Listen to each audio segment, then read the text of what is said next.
How to file a lemon law claim in California.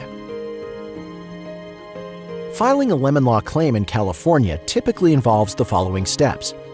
The first step to filing a lemon law claim is consulting with a qualified lemon law attorney. It's important to consult with a lemon law attorney who can evaluate your case and determine if your vehicle qualifies as a lemon under California lemon law. Next, you must gather all relevant evidence. Your attorney will help you gather the necessary evidence to support your claim, such as repair orders, warranty records, and any correspondence with the manufacturer or dealership.